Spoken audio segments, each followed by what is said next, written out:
letters of credence from them that they should steer clear of Nigeria's election.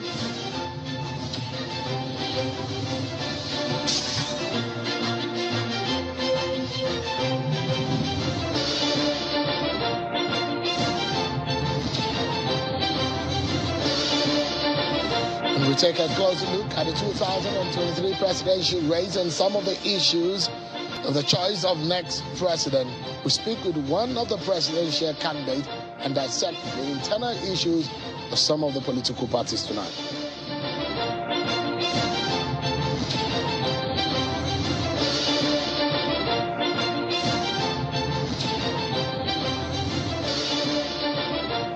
Hello everyone, welcome to the program. This is Politics Today live on Channels Television.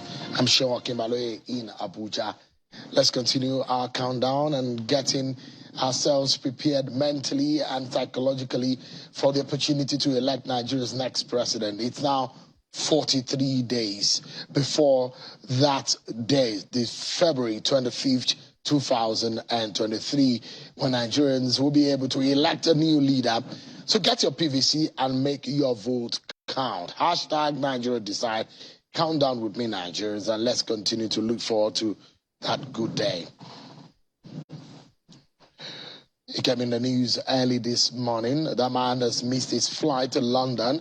The former Director General of the Peter Obi Presidential Campaign Council, Dr. Doyin Okupe, was arrested today by Nigeria Secret Police, the DSS, while he's about to get out of the international airport in Lagos to London.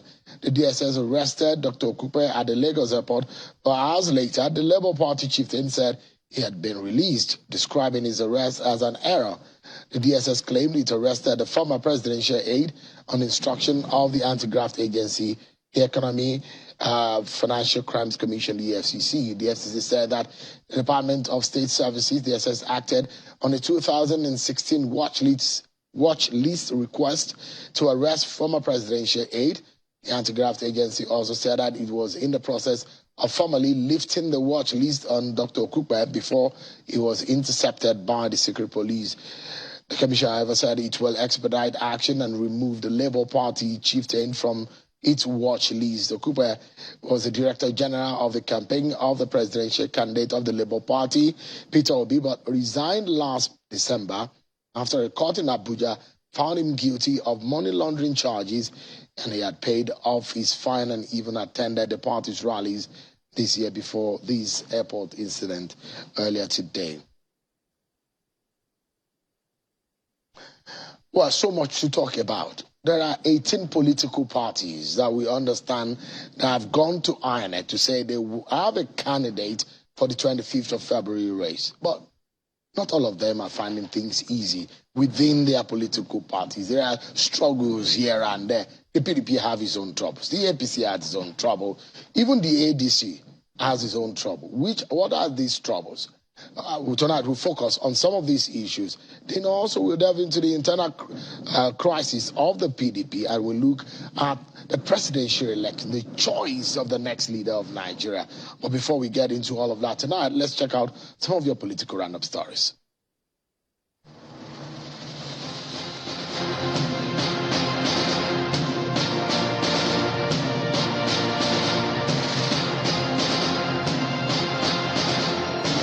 The presidential candidate of the Social Democratic Party, Mr. Adewale Adebayo, has flagged off his campaign in Kano State.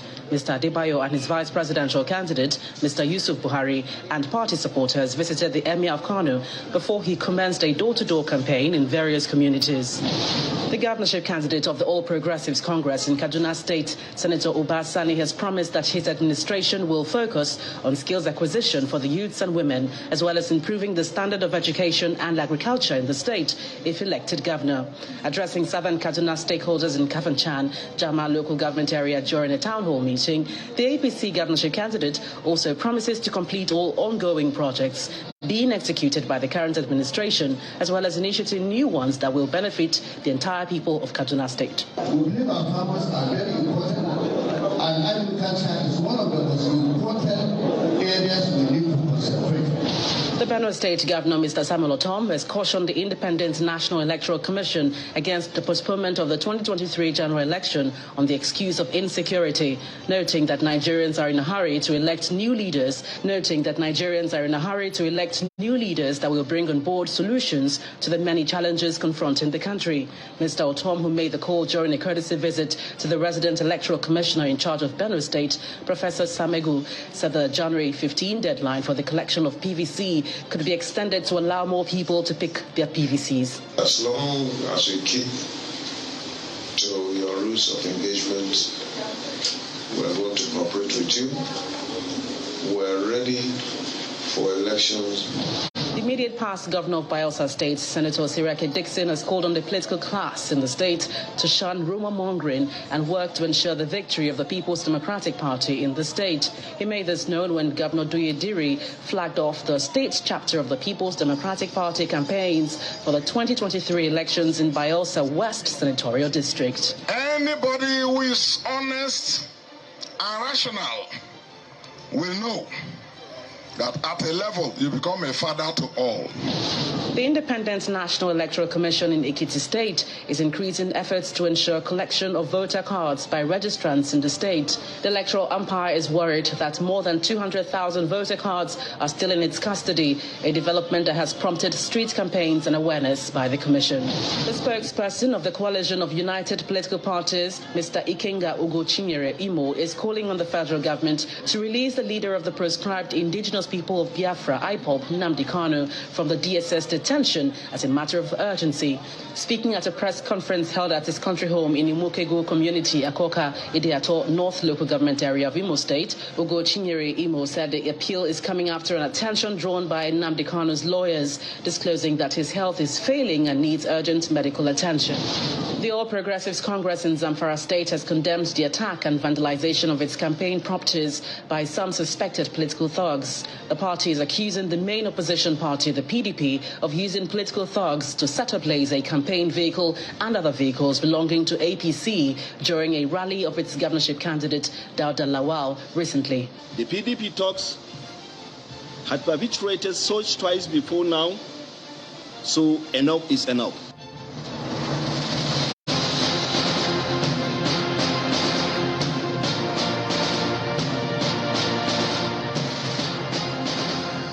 There you have it. You've been served with your political roundup stories. President Muhammadu Buhari has renewed calls to foreign governments and representatives not to meddle in Nigeria's internal affairs. The president made this known when he received letters of credence from ambassadors of Switzerland, Sweden, the Republic of Ireland, the Kingdom of Thailand, the Republic of Senegal, and the Republic of South Sudan at the State House in Abuja. The president welcomed them to the presidential villa, but made his views known on what the role of this government should be ahead of the February 25th election. I wish to finally note that Nigerians will be going to the polls to elect another government at the general election on the 25th of February this year, 2023. I urge you to be guided by diplomatic practice to ensure that your activities remain within the limits of your profession as you monitor the build-up to the elections and the conduct of the general election itself. I am therefore confident that your appointments are obviously deliberate to build on the successes of your immediate predecessors in order to advance our relations to significant and enviable heights. As President Muhammadu Buhari there speaking to ambassadors of some countries at the State House in Abuja. Now, there are 18 political parties we understand said to have fielded candidates in the next month presidential race. But one party is definitely in troubled waters due to internal issues. That is the African Democratic Congress, ADC. Justice Inyako had removed the Nwosu-led leadership of the ADC and nullified all actions taken by them from August 21, 2022 to date. She also affirmed the leadership of Senator Patricia Akwashiki, which conducted the primary that produced Dumebi Kachuku. But Chief Ralph Nwosu insists, this is the man whom the court ruled against, insisted that Mr. Dumebi Kachuku is no longer the presidential candidate of the party. He said the party will not field any presidential candidate for the presidential election. Mr. Nwosu said he was not aware of an Abuja High Court order which sacked him as the national chairman of the party, expressing regrets that delegates of the party made the error of choosing Kachuku during the national convention and the primaries of the party earlier last year.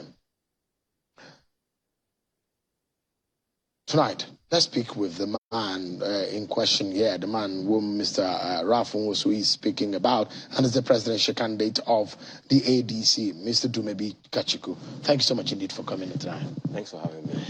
Are you on the ballot? Of course I'm on the ballot. What is happening with your party? It does look to me that that battle rages on. After that court case, Mr. Ralph Nwosu seems not to be satisfied, or he doesn't even recognize whatever that has gone on. And it appears yourself and Kwashiki, the realm of affairs of the party is neither nor there in your reach. Okay, well, what happened is that after the Justice Nyako gave her ruling on the 20th of December, that ruling has been served on INEC and served on law enforcement.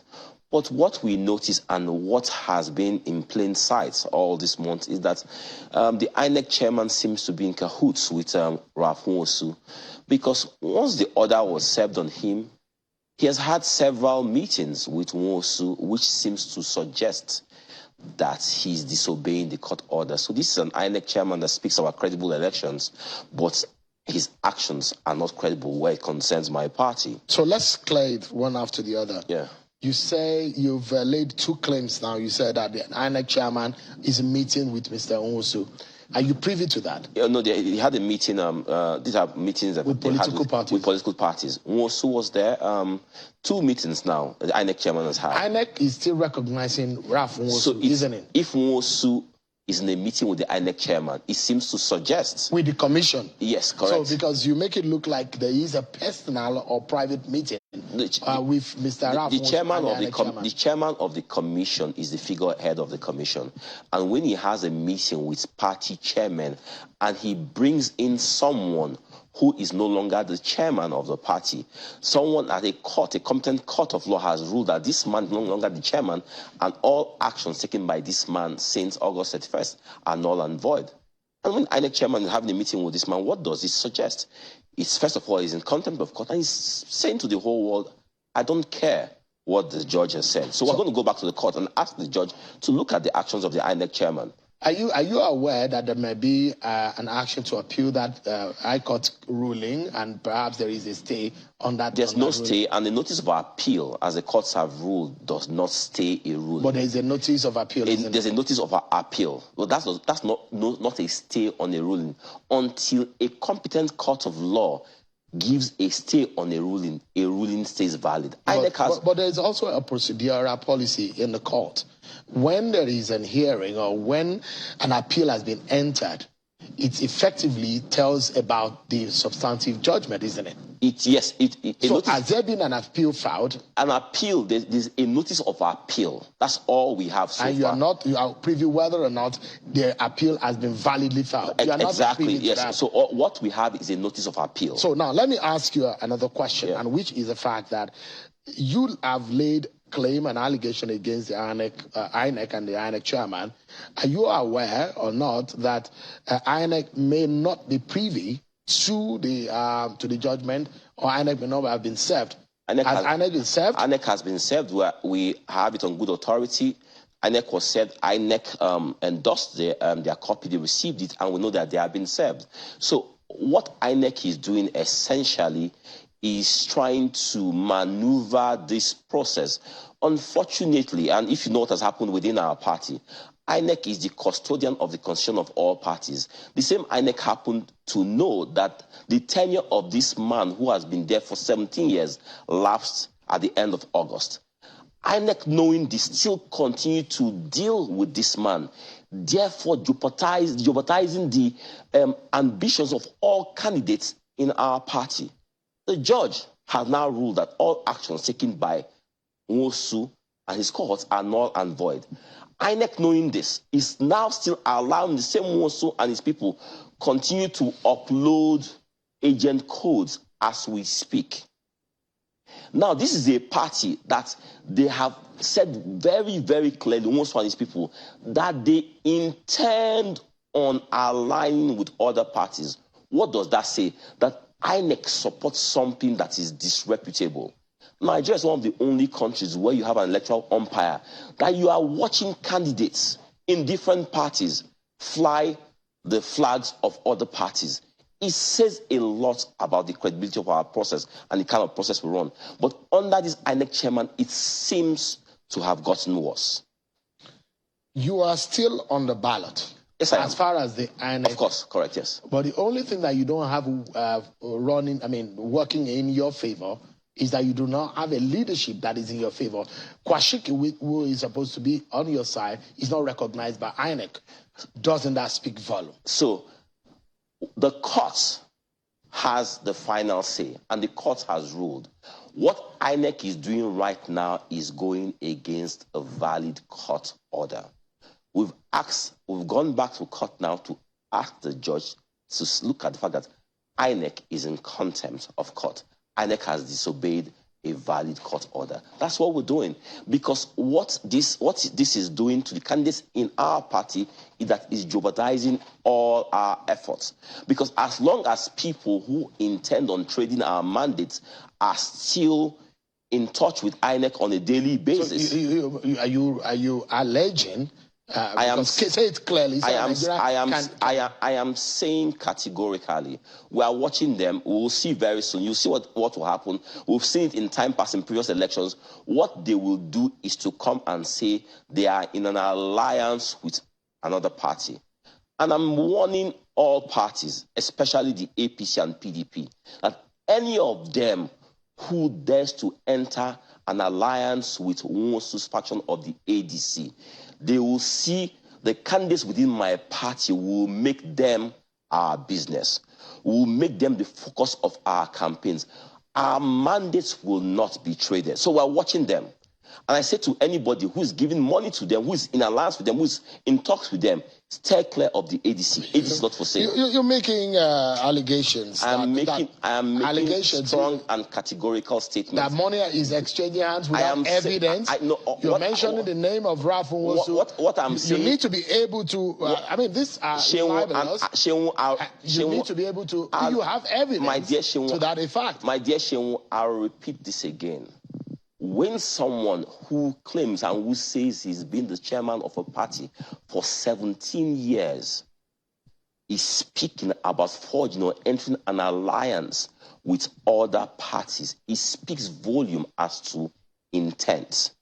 It's that intent I am speaking about.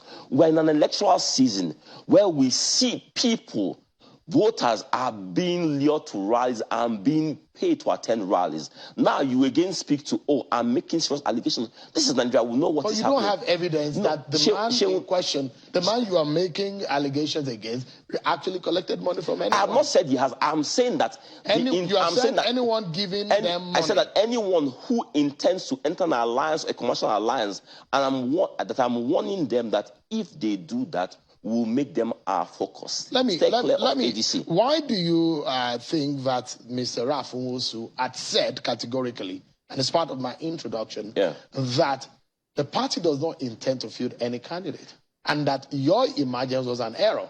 So let me tell you this.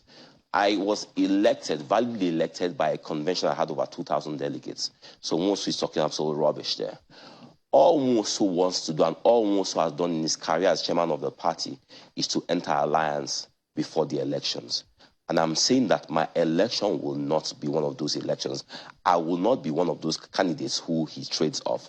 The late Maliafa, this is what happened to him, and he never recovered from that. I've said this before in your show. And I'm saying that I'm a candidate who is running my election, and Nwosu will not trade my mandate or the mandate of any other candidates in my party. Some of those who are opposed to your stand in the party, because I said, your emergence was an error. You remember the position of the likes of Professor Kingsley Moghalu, those in the party who believed that there was, some underhand dealings in your emergence as a candidate of the party. Absolutely. Would this kind of event prove them right? What event here?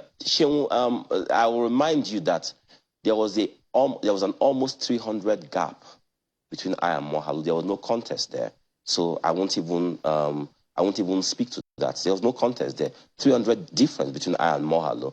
I won that election fair and square. All I'm saying right now is that INEC, there's a court order. Recognize that court order. Stop dealing with these people. That's all. Going forward, how do you think Nigerians will take your ticket seriously? Because the election is 43 days. You are still having internal fights. So, yes, internal fights are a distraction, yes. But we still stay on course with our message. Tell you what I believe is a tragedy in this election circle. It's been difficult for people to stay on point in speaking to a message about the problems that beset Nigeria. We have infrastructural deficits. We have inflation, twin problems of inflation and recession. Inflation above 21% officially, and we know officially it might be double that. We have unemployment, over 60 million people unemployed. Poor people, over 120 million people said to be poor in Nigeria. Our healthcare personnel are leaving Nigeria in droves. Our middle class live in Nigeria in droves. Our borders porous. We are exporting and trading in human parts in Nigeria. Kidnapping is the business of the day. And we need to speak to these issues. Unfortunately, in this political dispensation, in this election race, it's been difficult to focus on issues, to speak to solutions, to proper solutions to the problems besetting Nigeria. All we speak about are non-issues. And I refuse to be distracted. And I'm calling on Nigerians because this is a strategy, especially of the big parties. Confuse you with the jokes that go on every day, and nobody speaks about these issues. Some of us in the smaller parties, I'll tell you this. When we joined this race, we joined the race believing that at some point we'll sit on a platform with some of the bigger parties, have a healthy debate, and talk about our problems, speak about our economy and what needs to be done. Every issue concerning the economy. What do we do? What do we do about security, our healthcare, about education? We ran because we believe that we have something to offer so that we can sit down with these people and Nigerians will hear us. It's now an ideas contest. Unfortunately, Sheung, 40-something days to the elections, we've not had this opportunity. Nigerians have been denied of this opportunity. So every day we hear about endorsements that you ask yourself, what are these endorsements based on when Nigerians have not been able to actually hear or see anything? So you're not happy with the endorsement? Peter Obi has received more of those endorsements. So let me speak about endorsement. Like I was saying just now, people are making endorsements based on nothing. You are building something on nothing. If we had had these debates, if we had had the opportunity to robustly discuss our problems as Nigerians will be better off. This is what we see in all climes. Nigeria, a country of almost 200 million people, has not had the opportunity to do this. So we enter this election and nobody has come and said, you know what, we've debated the housing problem in Nigeria, our infrastructural deficit. What do we do about tourism? What do we do about healthcare, education, about our economy, about corruption? Nothing. Nobody has had the opportunity to discuss this in detail. And we're going into the elections. So when people go on 25th of February to elect a president, what are they electing a president based on?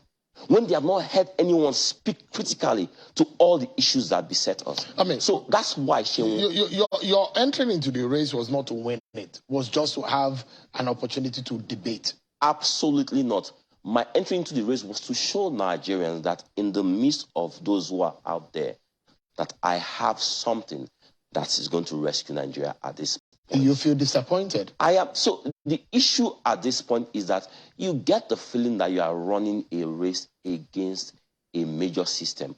one part of the major system is Nigerians who seem to be in this bubble that we call the Stockholm syndrome or Nigerian syndrome, who seem captivated by those who have held them captive. And it worries you when you go out there, because considering that even if you earn 50,000 naira a month, it cannot last you 1 week in Nigeria. These people who should resent these people, who should protest against these same people running, you see them there. When you watch what you see out there, you are marveled, you are amazed. How can these people who are suffering so much still be ready to sell their birthright? You are a 48-year-old presidential candidate. Correct, yes. Are you disappointed that your message is not resonating with the young people of Nigeria? So, like I said, we do know that the Stockholm syndrome is operating within Nigerians. Am I disappointed? Yes, I am disappointed. I believe that a lot more needs to be done with Nigerians, because when people are suffering from the Stockholm syndrome, you need to go through a psychological process of loving these people, talking to them, encouraging them. It's not a one-day process. It's a sustained process that you need to get them out of this. Nigerians, unfortunately, might be running out of time. I tell you this, Sheon. Come February 25th, right? If we elect one of these people that the media seems to call the leading candidates as president of Nigeria, at a time when we all know that our problems are so monumental that everybody says that no one president can come in and solve our problems, and will then bring the same people who have caused our problems to continue to put out the fire that they have created. I tell you what my worry is. The 120 million poor Nigerians who we take for granted, who we take their patience for granted. I say this all the time. My worry is that, what if I'm leaving your studios and that's when they erupt? That's when they cannot take it anymore. That's when someone says, I cannot stay 4 days without eating anymore. That's when someone says, I cannot live a hopeless, dejected, helpless life anymore. That's my biggest worry. That's why, with the remaining 40-something days we have, I call on the media. Let's not be distracted. Let's hold our presidential candidates and all candidates accountable. Let's bring them to a table. Let's discuss, debate these issues. Even in debating these issues, you get to learn something from your opponents. You get to learn something from you. We get to discuss the problems of Nigeria. That is not in play here. And so when people get into office, having been elected into office based on reasons that are not objective, you find that Nigeria is the worst of. The world has given up on Nigeria. Nigerians have given up on Nigeria. That's why they're leaving Nigeria in droves. Those who have decided to stay, if you decide to stay in Nigeria, you must then fight for Nigeria. I'm running because I'm fighting for Nigeria. I have not given up on Nigeria. I haven't. That's why I'm here. I've had the opportunity to leave this country several times, but I will not, because I believe in this country. And so many people, perhaps millions of them who are watching tonight. But on a final note, if you say you have fears about those you think that in the front line in the race for the presidency of Nigeria, that you don't see them as the right candidate for the job, what do you think is a consequence? And who do you think, because I know you say yourself, and why would you think that you are the best candidate? So let me say this again, Sheon. Nigerians have heard for so long that if they get the elections wrong, that something will happen. And nothing happens. And Nigerians believe that we have a lot of time. Let me say this to Nigerians, all Nigerians watching me. The time has come. We've run out of time as a country, as a nation, as a people. This soup that is being cooked to disintegrate Nigeria is on the fire. The elections we're about to have is the matchstick. Depending on how Nigerians vote and what happens in these elections, Nigeria might not be what we know it to be. You have those who believe that it's their turn, that they have been denied the opportunity to rule Nigeria in the southeast, and who a lot of them are speaking towards Peter Obi because they believe that he's an Igbo man and it's the turn of the Igbos.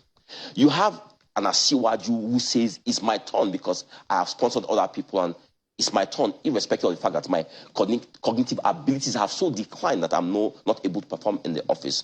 You have the PDP candidate who is running a race, whereas within his party they believe that the ticket should have been zoned. And now you have other candidates who are coming. Someone like me who's saying that we need to build a Nigeria that works for everyone, where we no longer respect tribe, ethnicity, religion, where Nigeria is founded on meritocracy and not on mediocrity. In Nigeria, where we protect our borders, where we take our people as our key assets.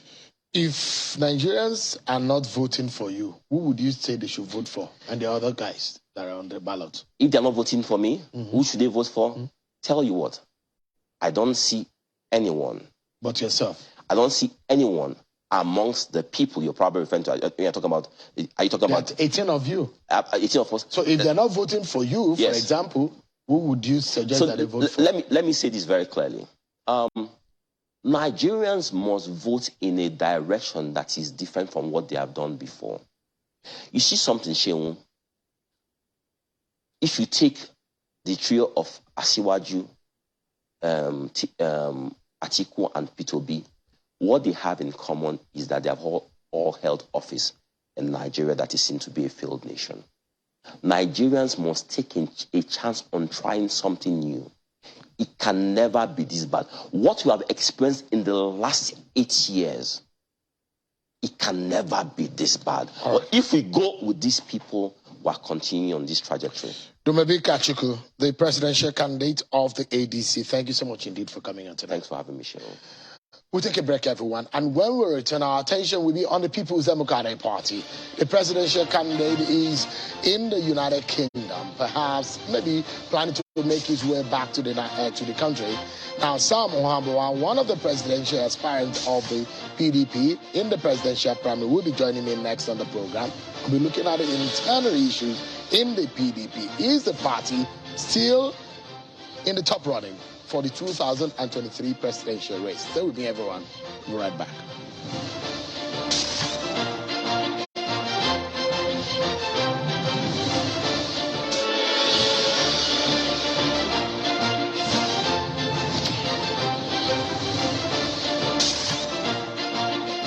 This administration will bequeath to Nigerians 4,000 megawatts of additional generating capacity. We will complete and commission the 700 megawatt Zungeru hydropower plant in the first quarter of 2023. We will also see to the operationalization of the 250 megawatt Afam 3 and 300 megawatt Opai Phase 2, to mention a few. We will set the country on a stable path for 10,000 megawatt of supply energy. Today, we are at 8,000 megawatts with 5,000 on-grid and 3,000 of industrial capacity off-grid. This message is brought to you from the Federal Ministry of Information and Culture. This is what they call 21st century. When my customer say I want to use POS, I will just bring out my phone, open the application, use this, press this code. I don't have anyone that using POS anymore.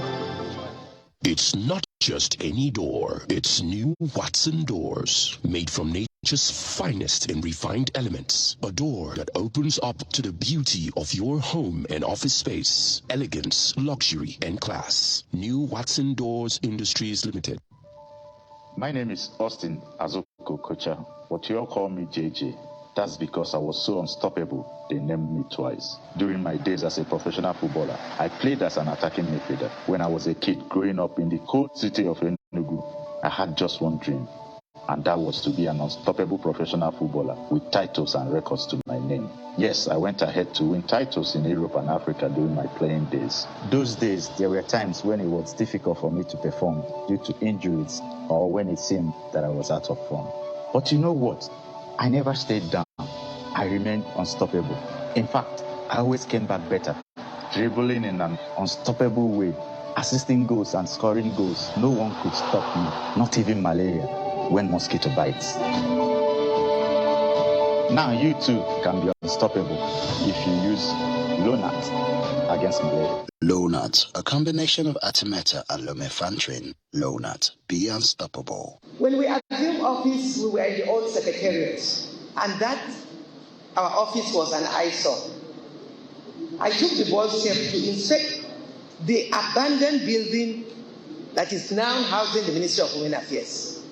It was abandoned for 14 years. I wrote Mr. President, I said, I want you to support me to ensure that this edifice is completed for him to commission it in the next few months. He said, am I sure? I said, yes. Within 3 months, when I talked with Mr. President, he ensured everything was put in place, and this edifice was commissioned on the 16th of January 2020. This message is brought to you from the Federal Ministry of Information and Culture.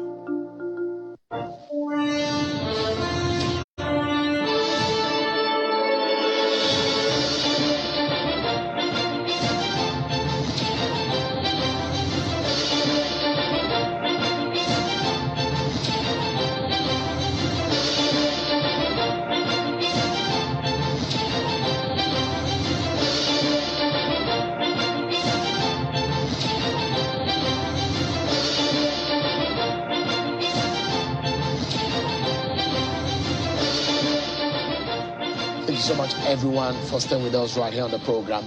Let's, before we get into our second conversation tonight, let's tell you some good news. For those of you who are unable to collect your permanent voter cards, some good news coming from INEC tonight. We can tell you that INEC has now extended the collection of permanent voter cards. The collection at the registration area on the ward level is extended by 1 week.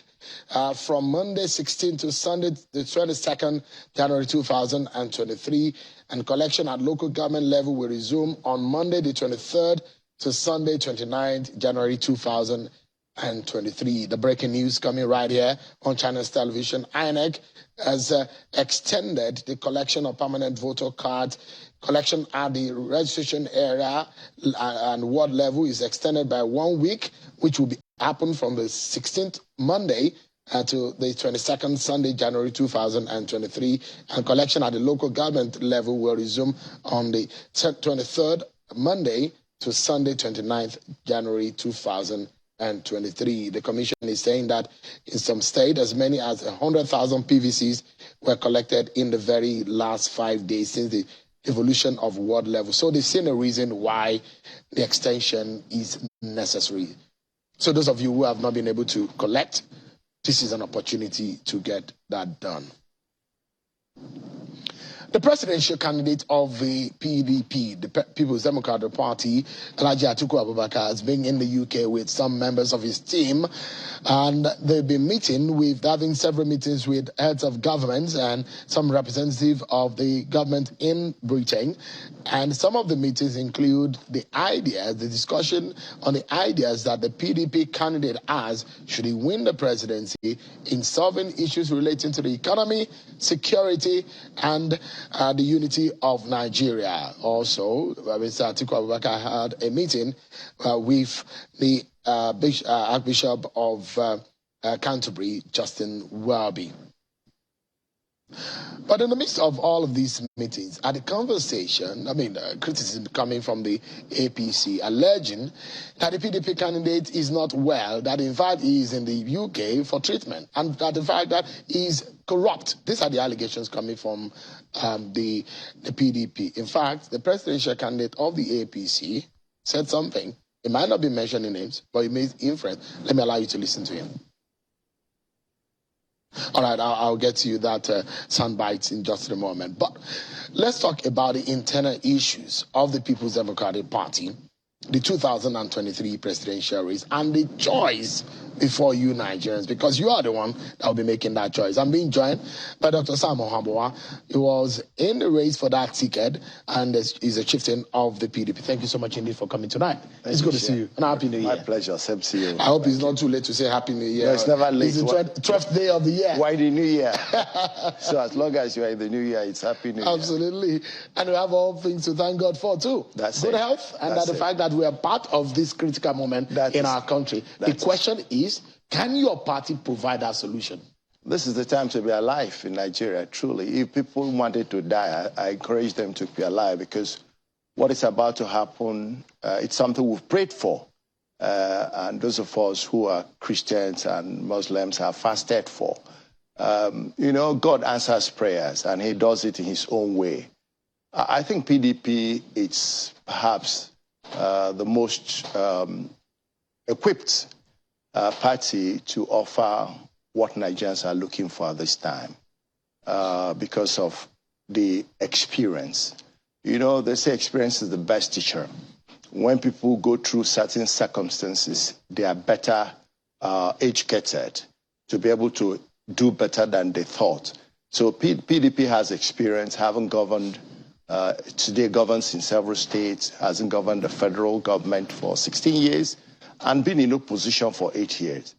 It has understood the areas that Nigeria is yearning for change. It has understood the areas it could have done better at the time it did. So it brings all that with the large human resource and human capital that it has that are in the different sectors of the economy and the politics to be able to bring the yearning of Nigerians to reality at this time.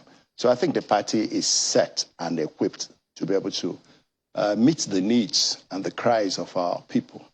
I wanted to take a listen to Bola Tinubu, the presidential candidate of the APC. Yeah. And what he has to say. I'd like to get your view on it. We have integrity in morality. Whatever they like to say, and the Poverty Development Party, PDP, Poverty Development Party. You remember their name? Poverty Development Party. We will eradicate that. We will replace it with joy, prosperity, happiness, and employment. All right. You heard the manner in which Bola Tinubu christened your party. It's a poverty development party. What do you have to say to that? Talk is cheap. Facts are sacred. I think you're a very renowned journalist. What do figures say? What the data says? What's the poverty level when PDP was in power? What's the poverty level today? What was the unemployment level when PDP was in power? What's the unemployment rate? What was the inflation rate? What was the Naira exchange rate? What was our placement in Human Development Index? What is our placement today? Corruption Perception Index in the world. In every area, insecurity, Nigeria has degenerated to the level that is regarded as one of the unsafest countries in the world. So you cannot see what is black and convince us it's white. PDP took over reins from a military government and did its best to turn us onto the path of modern economics and modern politics, modern governance. That's why PDP came with deregulation, came with commercialization, came with all efforts to open up the economy so that private sector can participate, foreign investment can flow in. PDP did its best to renegotiate our debt so that we became credit-worthy, that investors can come, businesses can come. That's what PDP did, changed the Nigerian status as a pariah nation to become a nation that was globally respected. It couldn't have finished it in 16 years. It's ongoing process, building a nation. So for ports to be calling kettle black, I think Nigerians must be amused for anybody to be calling PD poverty development. If there was any poverty development party, it's clear that it's APC. It is clear, not because I said it, but because of the number of poverty. Nigeria became the poverty capital of the world during this time of this government. Nigeria has the highest unemployment, youth unemployment, that got up to 50%. It's in this place. Misery index climbed. So there is nothing that Nigerians have enjoyed in this government. Nothing. Not because they can no longer buy. Can you imagine the cost of petrol? I was buying 500 naira. And yet we're budgeting 3.6 trillion for subsidy payment. We're paying subsidy, the cap has been removed, and the prices are haywire. What kind of a country is this? This is the country that has, and between November and now, many more Nigerians have been driven into poverty. I met a lot of people who were at motor parks who came to the motor park and couldn't pay their fares back because prices jumped up because of the change in cost of petrol. In a nation that produces fuel, this is a joke. So I think it's a joke on APC. And I think Nigerians they can see, they can hear. Why should Nigerians look in the direction of your party's candidate, Atiku Abubakar? They should look in his direction because I think he is the most experienced.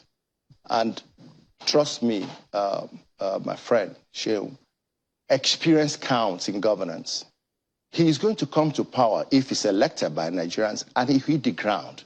He's not going to be learning. He's not going to understand the interface between judiciary, legislature, and the executive. He's not going to be understanding, looking to study the interaction between the different levels of government, the federal, the state, and the local government. These are things when you're out of power, you're not close to that, you may never understand. You take time to learn them. Nigeria is in such a state that we don't have much time for learning. We have time to hit the ground and start running. Atiku is prepared. I haven't been vice president for 8 years. And whether you like it or not, in the 8 years he governed along with President Obasanjo, you will know that our country moved in the right direction. It didn't move as to say that it attained the highest level of growth, but it began to recover. The nation began to recover. Nigeria began to recover. Can we trust Atiku? Why would we not trust him? What has he said that he failed?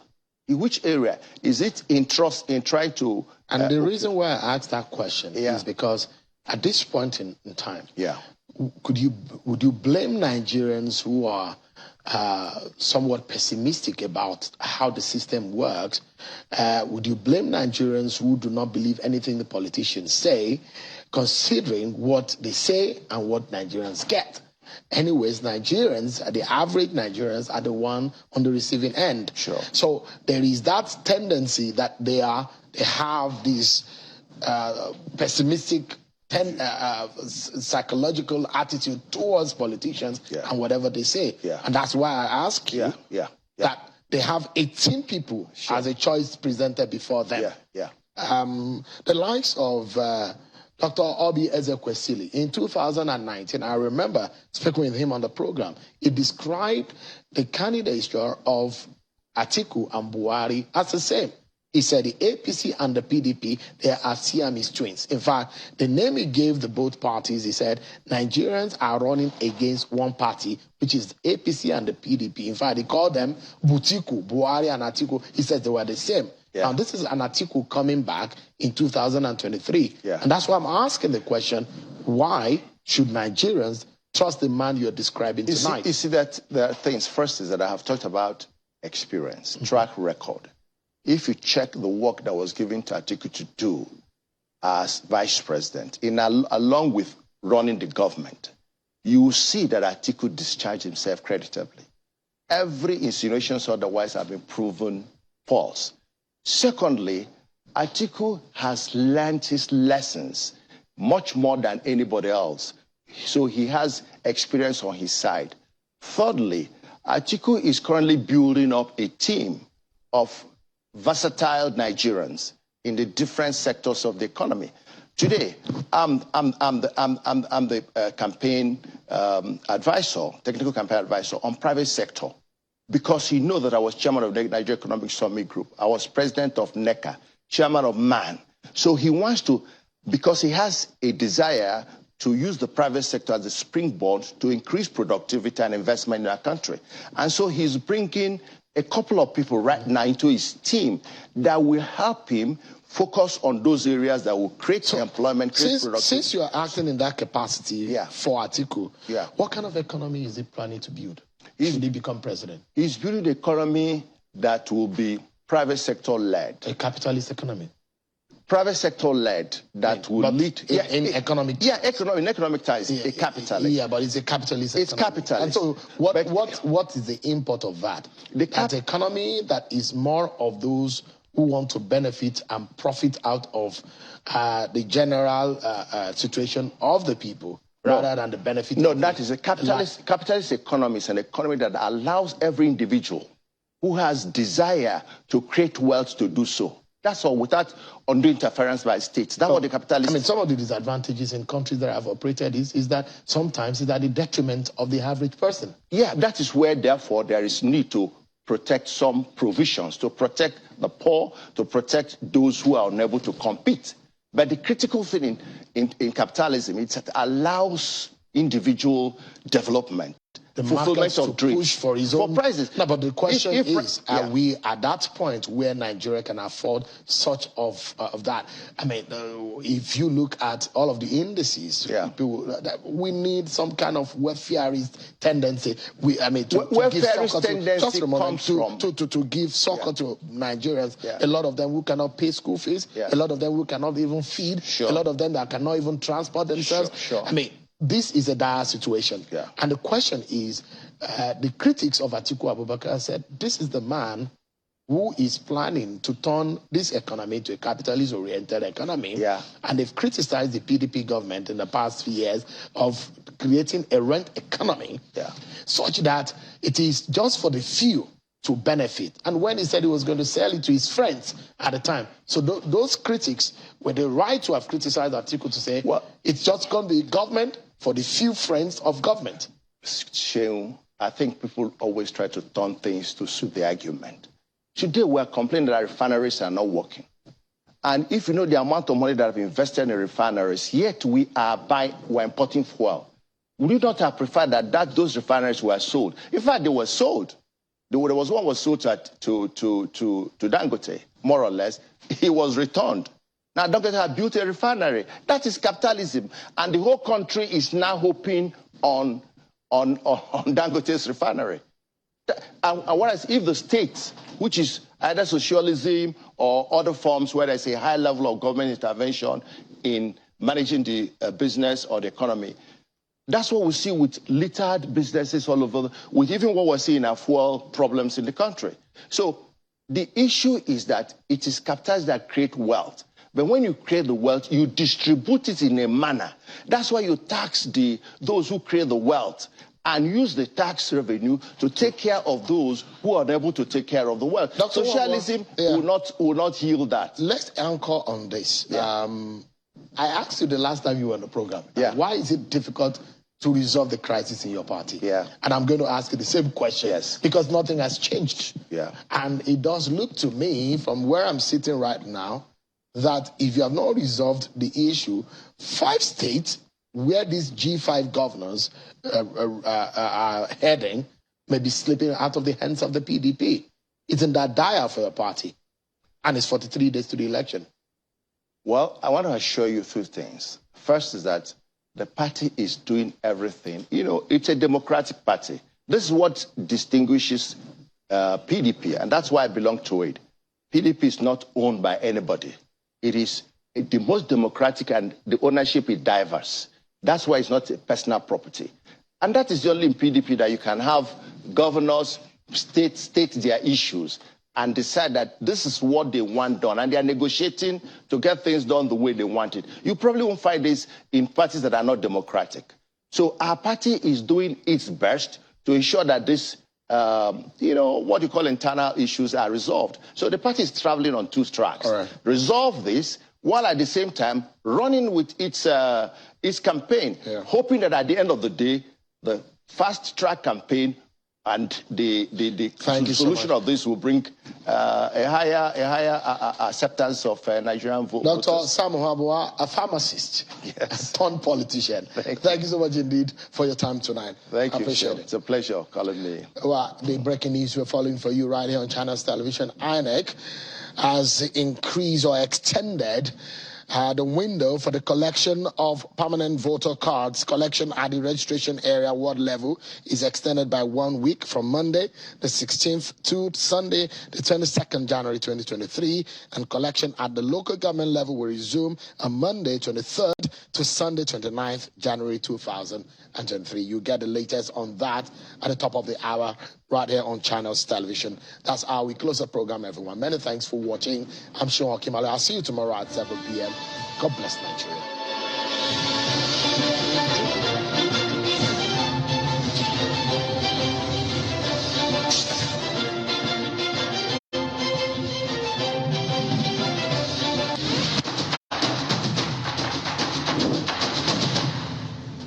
Hello and welcome to Elections 101 in 5, brought to you by Yaga Africa and supported by UNDP. I am Samson Itodo.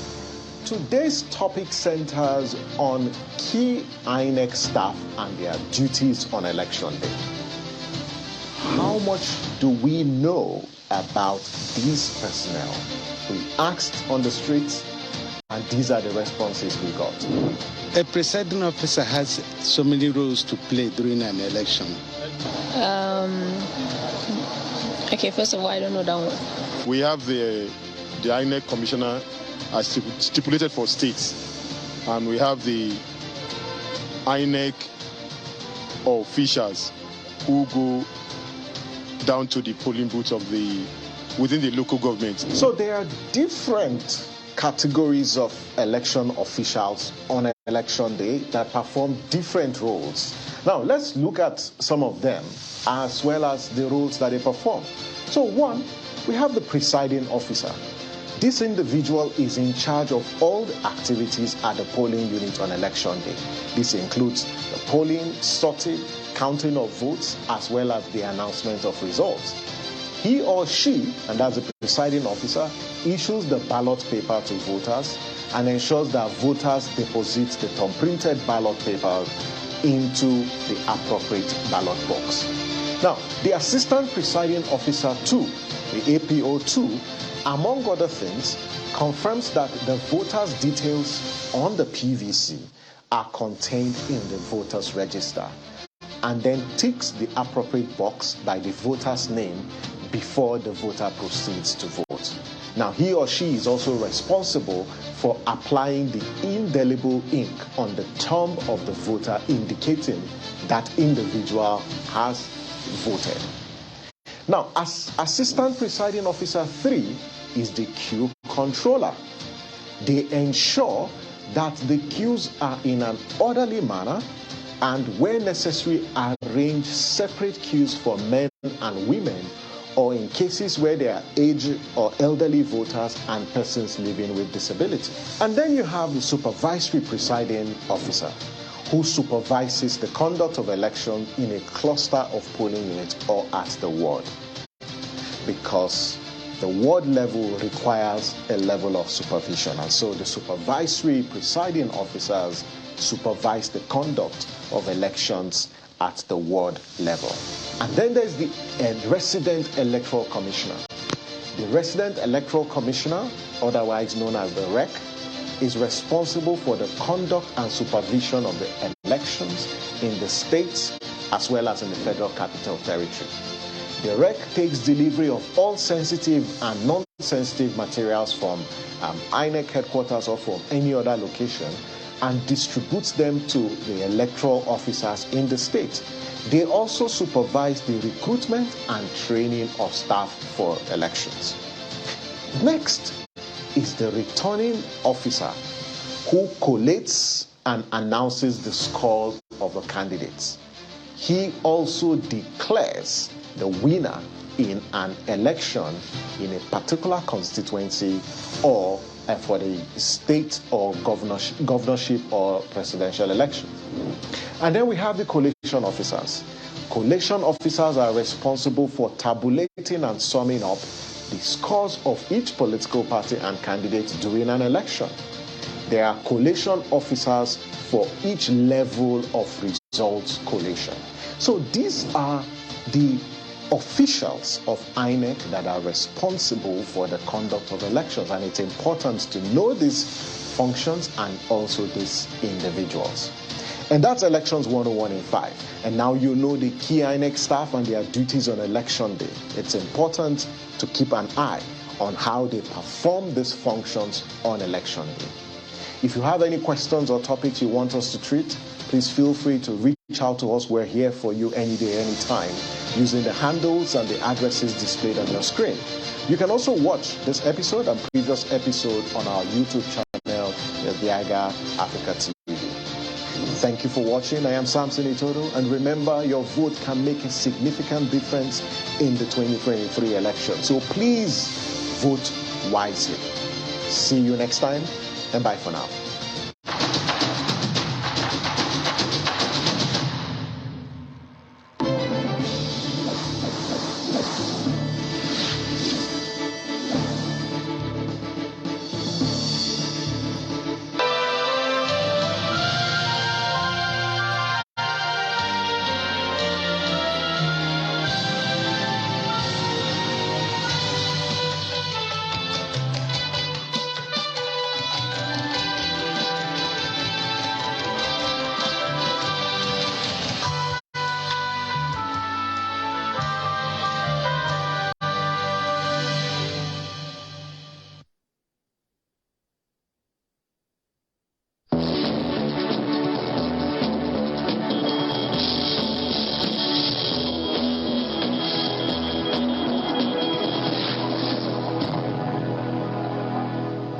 Thanks for joining us. Welcome to News Track. I'm Millicent Walker. These are some of the stories and reports we're tracking this hour.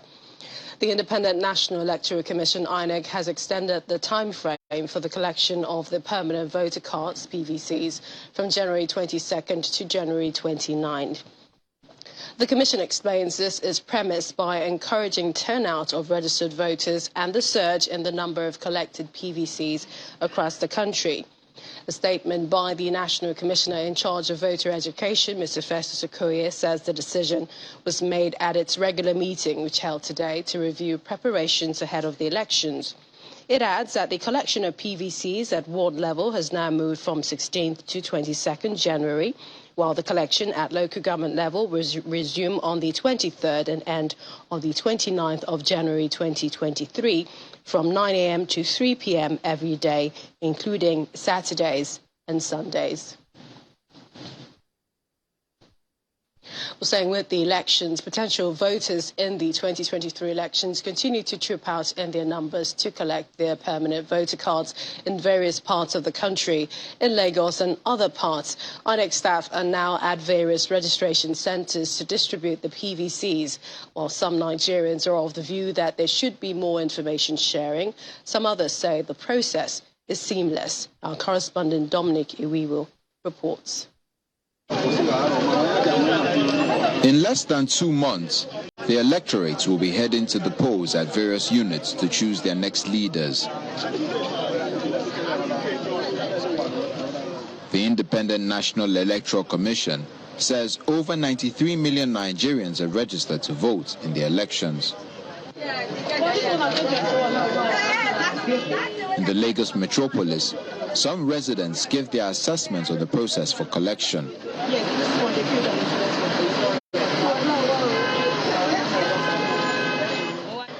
At the Isheri Junior Grammar School, quite a number of people were seen in the process of PVC collection after undergoing clearance by INEC staff to ascertain their registration areas.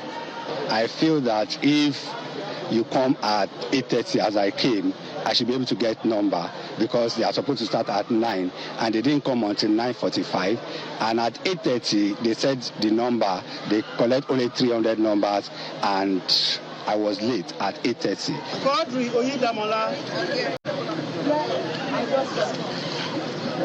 The story is almost the same at the Agidimbi Technical College, as some prefer solutions to hitches observed. The experience I saw for here in the morning, I came, they arranged well, the right people name, transfer and collection. So they bring 2 lines, transfer lines and collection line. So everything is